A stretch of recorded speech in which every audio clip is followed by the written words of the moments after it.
গাজরের হালুয়া হচ্ছে একটা দুর্দান্ত স্বাদের ডেজার্টের রেসিপি। আপনারা প্রত্যেকেই বানাতে জানেন, তবে আমি কিভাবে বানাই দেখে নিন আমার এই রেসিপিতে। তার জন্য প্রথমেই কড়াইয়ের মধ্যে দিয়ে দেবো সামান্য পরিমাণে ঘি। ওই ঘিয়ের মধ্যে আমরা দিয়ে দেবো দুটো এলাচ এবং একটা তেজপাতা। এরপর আগে থেকে গ্রেট করে রাখা গাজরগুলোকে এর মধ্যে দিয়ে দেব।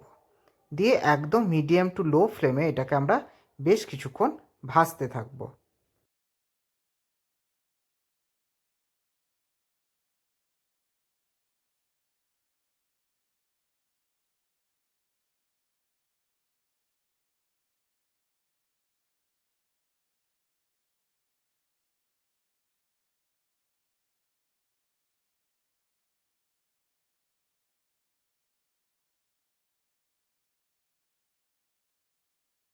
বেশ কিছুক্ষণ ভাজার পর যখন এটা নরম হয়ে যাবে, তখন এর মধ্যে দিয়ে দেবো আমরা 1 লিটার দুধ। এখানে দুধটা আপনারা একটু বেশি করে দেবেন, তাহলে কিন্তু এটা খেতে অনেকটা টেস্টি হয়। ব্যাস, তারপরে দুধটাকে দিয়ে এটাকে আমরা আবারও বেশ কিছুক্ষণ ফুটতে দেব।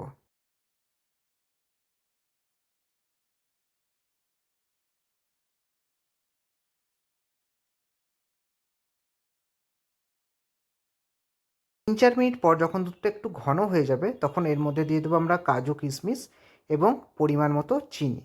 আপনারা যদি একটু বেশি মিষ্টি খেতে চান, তাহলে আরও বেশি পরিমাণে চিনি দিতে পারেন।